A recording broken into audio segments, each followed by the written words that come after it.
ఇప్పుడు మనం రాజ్యాంగ ప్రవేశికకు సంబంధించినటువంటి ప్రియాంబుల్కి సంబంధించినటువంటి పాలిటీ క్వశ్చన్స్ గురించి డిస్కస్ చేద్దాం.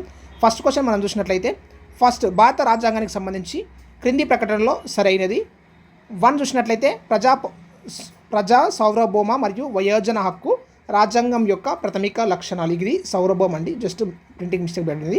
సెకండ్ మనం చూసినట్లయితే కేంద్రం మరియు రాష్ట్రాల మధ్య అధికార విభజనకు సంబంధించి రాజ్యాంగం దృఢమైనది. మరియు 3 చూసినట్లయితే రాజ్యాంగం యొక్క పౌర మరియు ఆర్థిక హక్కుల అన్యోన్యతను గుర్తిస్తుంది. రాజ్యాంగం ఏం చేస్తుంది? పౌర మరియు ఆర్థిక హక్కుల అన్యోన్యతను గుర్తిస్తుంది. 4 చూసినట్లయితే రాజ్యాంగం రెఫరెండము, ఇనిషియేటివ్, రీకాల్ వంటి ప్రజల ప్రత్యక్ష నియంత్రణ గురించి పేర్కొంది. క్రింద ఇవ్వబడినటువంటి సరైన వాటిని ఎన్నుకోండి. ఆప్షన్ ఏ చూసినట్లయితే 1 మాత్రమే, ఆప్షన్ బి 1, 2, 4 మాత్రమే, option C 2, 3, 4, option D 1, 2, 3. Correct answer మనం చూసినట్లయితే ఫస్ట్ క్వశ్చన్ యొక్క correct answer option D is correct answer. 1, 3, 4 first correct, second correct, third correct. ఇది 4th ఆప్షన్ తప్పు. మన రాజ్యాంగం రెఫరెండము, ఇనిషియేటివ్, రీకాల్ వంటి ప్రజల ప్రత్యక్ష నియంత్రణ గురించి ఇది పేర్కొనదు. ఓకేనా.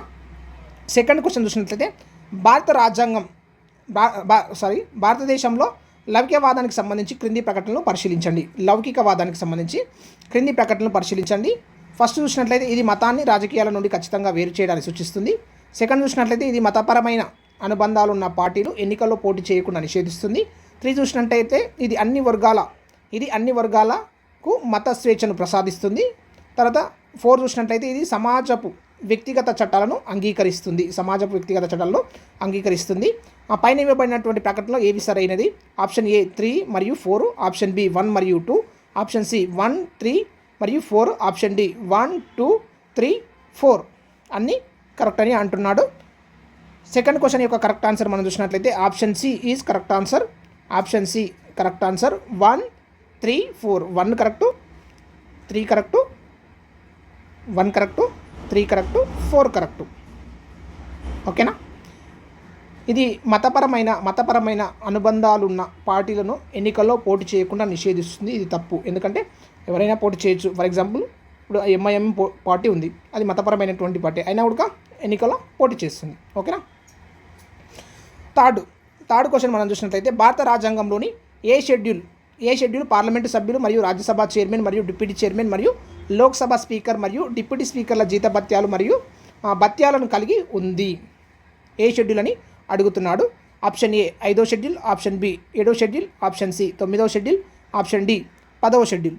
కరెక్ట్ ఆన్సర్ మనం చూసినట్లయితే third question correct answer. Option B 7వ షెడ్యూల్లో పార్లమెంటు సభ్యులు మరియు Rajya Sabha chairman, deputy chairman, Lok Sabha deputy చైర్మన్ల యొక్క జీతభత్యాలు గురించి డిస్కస్ చేయడం అనేటువంటిది జరుగుతుంది. 4th క్వశ్చన్ మనకు మ్యాచ్ ద ఫాలోయింగ్ ఇవ్వడం జరిగింది. ఇక్కడ 2 జాబితాలు ఇవ్వడం జరిగింది, జాబితా 1, జాబితా 2. జాబితా 1లో ఫస్ట్ ఆప్షన్ ఏ చూసినట్లయితే ఏకి సంబంధించి ఫైనాన్స్ మరియు ప్రాపర్టీ, కాంట్రాక్ట్స్ మరియు సూట్స్ ఏ భాగంలో ఉన్నాయి భారత రాజ్యాంగంలో అంటున్నాడు. తర్వాత సెకండ్ దానికి ఆపోజిట్లో ఏమి ఇచ్చిండు? భాగం 5th ఇచ్చిండు. బి చూడండి, ది యూనియన్ జ్యుడిషియరీ, దీనికి ఆపోజిట్లో ఏ భాగం ఇచ్చిండు? 7th భాగం ఇచ్చిండు. Option C the executive of states, దీనికి ఆపోజిట్లో 11th భాగం ఇచ్చిండు. D relations between the union and state, దీనికి భాగం ఏమి ఇచ్చిండు? ఆపోజిట్లో 6th భాగం ఇచ్చిండు. మనం వీటిని జాబితా 1 మరియు జాబితా 2లో ఉన్నటువంటిని మనం మ్యాచ్ చేసినట్లయితే కరెక్ట్ ఆన్సర్. బికి మనం చూసినట్లయితే ఏకి మనం చూసినట్లయితే ఏకు మనకు 2, బికు 1, సికు 4, డికు 3. ఈ మ్యాచ్గా కరెక్ట్ ఈ ఆప్షన్లలో మనం చూసినట్లయితే దీనికి సంబంధించిన correct option B is right answer. Option B is right answer. Finance, property, contract, suits 12th భాగం డిస్కస్ చేస్తుంది. ది యూనియన్ జ్యుడిషియరీ 5th భాగము, the executive of state 6th భాగము, relation between the union and the state 11th భాగం discuss చేయడం అనేటువంటిది జరుగుతుంది. So option B correct answer. 5th question చూడండి, క్రింది వాటిలో భారత రాజ్యాంగం యొక్క ప్రధాన లక్షణం కానిది ఏది? భారత రాజ్యాంగం యొక్క ప్రధాన లక్షణం కానిది ఏంది అని అడుగుతున్నాడు. ఆప్షన్ ఏ లిఖిత రాజ్యాంగం మరియు రాజ్యాంగ సర్వోన్నతత, option B at the federal నిర్మాణము. ఆప్షన్ సి కట్టుబడి ఉన్న న్యాయ వ్యవస్థ మరియు కమిటెడ్ జ్యుడిషియరీ. ఆప్షన్ డి అధికారాల పంపిణీ అని ఆప్షన్స్ ఇవ్వడం జరిగింది. ఇందులో క్రింది వాటిలో భారత రాజ్యాంగం యొక్క ప్రధాన లక్షణం కానిది ఏది అని అడుగుతున్నాడు. కానిది ఏది అని మనం చూసినట్లయితే option C is right answer. Question పర్పస్లో మనం చూస్తే కానిది అడిగాడు కాబట్టి కట్టుబడి ఉన్న న్యాయ వ్యవస్థ, కమిటెడ్ జ్యుడిషియరీ, ఇది కానిది, భారత రాజ్యాంగం యొక్క ప్రధాన లక్షణం కానిది. ఓకేనా. 6th క్వశ్చన్ మనం చూసినట్లయితే క్రింది ప్రకటనలను పరిశీలించండి. భారత రాజ్యాంగం అనేది ఫస్ట్ చూసినట్లయితే లిఖితపూర్వకం అని రాజ్యాంగం. 2 చూసినట్లయితే లిఖిత రాజ్యాంగం. 3 చూసినట్లయితే ఎక్కువగా గవర్నమెంట్ ఆఫ్ ఇండియా యాక్ట్ 1935 పై ఆధారపడి ఉంటుంది. 4 చూసినట్లయితే బ్రిటిష్ పార్లమెంటు బహుమతి. క్రింది ఈ ప్రకటనలో సరైనది ఇదని అడుగుతున్నాడు. ఆప్షన్ ఏ 2 మరియు 4 సరైనవి. బి చూసినట్లయితే 2 మరియు 3 సరైనవి. సి చూసినట్లయితే 1 మరియు 4 సరైనవి. డి చూసినట్లయితే 1 మరియు 3 సరైనవి. 6th క్వశ్చన్ యొక్క కరెక్ట్ ఆన్సర్ మనం చూసినట్లయితే ఆప్షన్ బి కరెక్ట్ ఆన్సర్. 2 మరియు 2 మరియు 3 ఈ రెండు కరెక్ట్. లిఖిత రాజ్యాంగం ఎక్కువగా గవర్నమెంట్ ఆఫ్ ఇండియా యాక్ట్ 1935 పైన ఆధారపడింది. లిఖితం కాని రాజ్యాంగం కాదు మన లిఖిత రాజ్యాంగం. బ్రిటిష్ బహుమతి కూడా కాదు, మనంతకు మనమే రాసుకున్నాము. కాకపోతే ఎక్కువగా ఇండియన్ యాక్ట్ 1935 ఆధారపడుతుంది. ఎక్కువ అంశాలను ఇండియన్ యాక్ట్ 1935 నుంచి తీసుకోవడం జరిగింది. భారత రాజ్యాంగంలోని 2వ షెడ్యూల్లో క్రింది వారిలో ఎవరికి సంబంధించిన నిబంధనలు లేవు అని అంటున్నాడు. ఆప్షన్ ఏ రాష్ట్రపతి. Option B Lok Sabha speaker. Option C భారతదేశ controller and editor general. Option D chairman మరియు union public service commission. Correct answer మనం చూసినట్లయితే 7th క్వశ్చన్ యొక్క correct answer option D chairman మరియు యూనియన్ పబ్లిక్ సర్వీస్ కమిషన్కి సంబంధించినటువంటి నిబంధనలు 2వ షెడ్యూల్లో లేవు. ఓకే, ఇది 7th క్వశ్చన్. 8th క్వశ్చన్ మనకి ఏమి ఇచ్చిండు, మ్యాచ్ ద ఫాలోయింగ్ ఇవ్వడం జరిగింది. జాబితా 1 మరియు జాబితా 2. ఏ చూసినట్లయితే అత్యవసర నిబంధనలు, దానికి ఆపోజిట్లో ఐర్లాండ్ ఇచ్చిండు. బి ప్రాథమిక హక్కులు, దానికి ఆపోజిట్లో United Kingdom. C parliamentary system, దానికి ఆపోజిట్లో United State of America. D ఆదేశ సూత్రాలు, దానికి ఆపోజిట్లో జర్మనీ ఇవ్వడం జరిగింది. మనం కరెక్ట్ ఆప్షన్స్ మనం చూసినట్లయితే మనం వీటిని మ్యాచ్ చేసి చూసినట్లయితే ఏకు 4 అత్యవసర నిబంధనలు, ఏకు 4 జర్మనీ నుంచి తీసుకోవడం జరిగింది. ఏకు 4, బికు 3, సికు 2, డికు 1. దీని కరెక్ట్ ఆన్సర్ చూసినట్లయితే option C is right answer. So అత్యవసర నిబంధనలు మనం ఎక్కడి నుంచి తీసుకున్నామంటే జర్మనీ నుంచి తీసుకున్నాం. Emergency provisions, fundamental rights USA America నుంచి తీసుకున్నాం.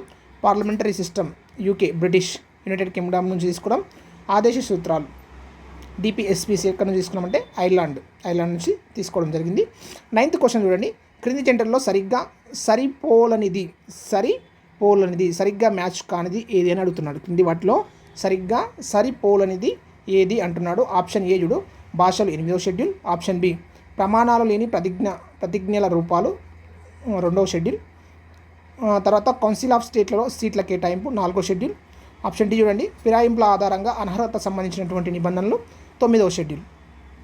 9th క్వశ్చన్ యొక్క కరెక్ట్ ఆన్సర్ మనం చూసినట్లయితే ఆప్షన్ బి ప్రమాణాలు ప్రతిజ్ఞలు రూపాలు 2nd షెడ్యూల్. ఇది కరెక్ట్గా మ్యాచ్ కానిది. ఇవన్నీ కూడా కరెక్ట్ మ్యాచ్ అయినటువంటిది. ఓకేనా, మనకు ఆన్సర్ ఏంది ఆప్షన్ బి, ఎందుకంటే మనకు అడిగింది ఏంది కరెక్ట్ మ్యాచ్ కానీ అడిగిండు. ఓకేనా.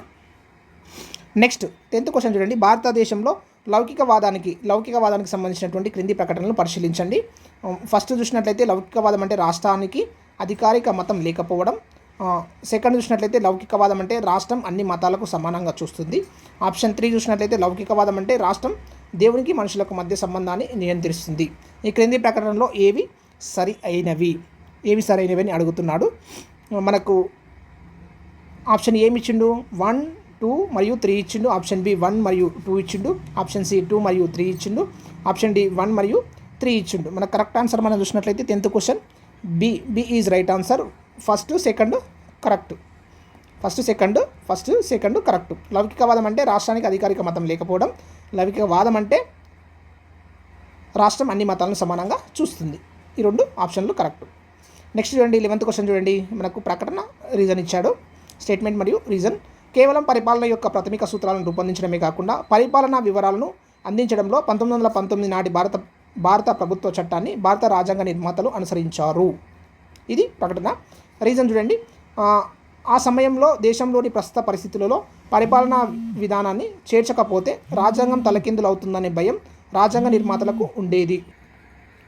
11th క్వశ్చన్ చూడండి, కేవలం పరిపాలన యొక్క ప్రాథమిక సూత్రాలు రూపొందించడమే కాకుండా పరిపాలనా వివరాలను అందించడంలో 1919 నాటి ప్రభుత్వ చట్టాన్ని భారత రాజ్యాంగ నిర్మాతలు అనుసరించారు.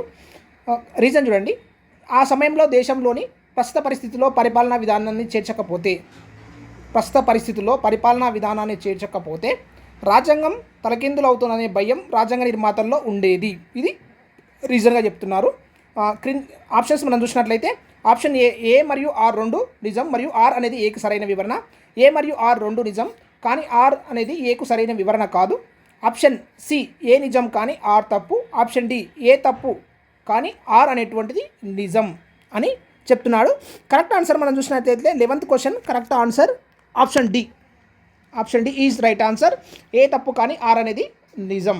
ఏ తప్పు ఆర్ అనేటువంటిది నిజం. ఆ సమయంలో దేశంలోని ప్రస్తుత పరిస్థితుల్లో పరిపాలనా విధానాన్ని చేర్చకపోతే రాజ్యాంగం తలకిందులవుతున్న భయం రాజ్యాంగ నిర్మాతల్లో ఉండేది. నెక్స్ట్ చూడండి 12th క్వశ్చన్, రాజ్యాంగంలోని 7వ షెడ్యూల్ను క్రింది ప్రకటనల్లో ఏది సరిగ్గా వర్ణిస్తుంది? ఆప్షన్ ఏ ఇది రాజ్యాంగంలో గుర్తించబడిన భాషలను కలిగి ఉంటుంది. ఇది ఆప్షన్ బి చూడండి, ఇది గిరిజన ప్రాంతాల పరిపాలనకు సంబంధించినటువంటి నిబంధనలను కలిగి ఉంది. ఆప్షన్ సి ఇది యూనియన్ మరియు రాష్ట్రాల మధ్య అధికార పంపిణీ జాబితా చేస్తుంది. ఆప్షన్ డి ఇది రాజ్యాంగ అధికార జీతభత్యాలు మరియు భత్యాలతో వ్యవహరిస్తుంది. 12th క్వశ్చన్ కరెక్ట్ ఆన్సర్ మనం చూసినట్లయితే option C is right answer. ఇది యూనియన్ మరియు రాష్ట్రాల మధ్య అధికారాల పంపిణీని జాబితా చేస్తుంది. ఇది 7th షెడ్యూల్. గుర్తుపెట్టుకోవాలి, 7th షెడ్యూల్లో ఇండియన్ యూనియన్ మరియు రాష్ట్రాల మధ్య అధికారాల పంపిణీకి సంబంధించినటువంటి జాబితా ఉంటుంది. 3rd క్వశ్చన్ మనం చూసినట్లయితే క్రింది ప్రకటనలను పరిశీలించండి. భారత రాజ్యాంగం యొక్క ప్రధాన లక్షణాలు క్రింది వాటిని అందిస్తాయి. 1 చూసినట్లయితే భారతదేశం మొత్తానికి ఏక పౌరసత్వం. 2 చూసినట్లయితే ప్రభుత్వానికి ఖచ్చితమైనటువంటి ఫెడరల్ రూపం. 3 చూసినట్లయితే దృఢత్వం మరియు వశ్యత యొక్క ప్రత్యేక సమ్మేళనం. పైన పేర్కొన్న వాటిలో కరెక్ట్ అయినవి మనం చూసినట్లయితే ఆప్షన్ ఏ 1, 2 మరియు 3 సరైనవి. ఆప్షన్ బి 1 మరియు 2 సరైనవి. ఆప్షన్ సి చూసినట్లయితే 2 మరియు 3 సరైనవి. ఆప్షన్ డి 1 మరియు 3 సరైనవి. 13th క్వశ్చన్ యొక్క కరెక్ట్ ఆన్సర్ మనం చూసినట్లయితే option D is right answer. 1 మరియు 3 సరైనవి. 1 first statement, third statement, third correct అయినవి. భారతదేశానికి మొత్తానికి ఏక పౌరసత్వం అనిస్తుంది.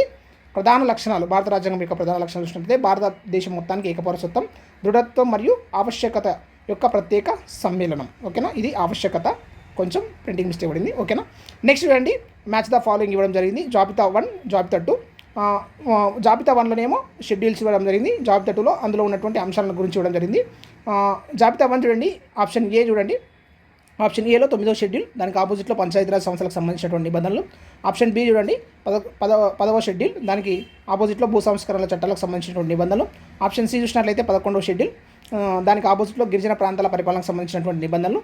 ఆప్షన్ డి చూసినట్లయితే 6వ షెడ్యూల్, దానికి ఆపోజిట్లో కేంద్ర మరియు రాష్ట్రాల మధ్య అధికారాల పంపిణీకి సంబంధించినటువంటి నిబంధనలు. 5th పిరాయింపుల ఆధారంగా అనర్హతకు సంబంధించినటువంటి నిబంధనలు. కరెక్ట్ ఆన్సర్ మనం చూసినట్లయితే ఫస్ట్ మనం మ్యాచ్ దాన్ని కలుపుదాం, మ్యాచ్ చేద్దాం, తర్వాత కరెక్ట్ ఆన్సర్ను గెస్ చేద్దాం. మనం చూసినట్లయితే ఏకు 2, 9వ షెడ్యూల్కి సంబంధించి ఏకు 2, బీకు 5, 11వ షెడ్యూల్కు బీకు 5, 10వ షెడ్యూల్ బీకు 5, సికు 1, పంచాయతీరాజు, డీకు 3, 6వ షెడ్యూల్ గిరిజన. గుర్తుపెట్టుకోవాలి, 6th షెడ్యూల్ గిరిజన. 9వ షెడ్యూల్లో ఏమున్నాయి? 9వ షెడ్యూల్లో భూ సంస్కరణ చట్టాలకు సంబంధించిన నిబంధనలు ఉన్నాయి. 10వ షెడ్యూల్లో ఫిరాయింపుల ఆధారంగా అనర్హతకు సంబంధించినటువంటి నిబంధనలు. 11వ షెడ్యూల్ ఏమో పంచాయతీరాజ్, 6th గిరిజన ప్రాంతాల పరిపాలనకు సంబంధించినటువంటి నిబంధనలు ఉండడం జరిగింది. ఓకేనా, ఇది మనం చూసినట్లయితే correct option B is right answer. A2, B5, C1, D3. Okay, ఇది పాలిటిక్స్ సంబంధించినటువంటి ప్రియాంబుల్ సంబంధించినటువంటి questions. Please subscribe. Thank you everyone.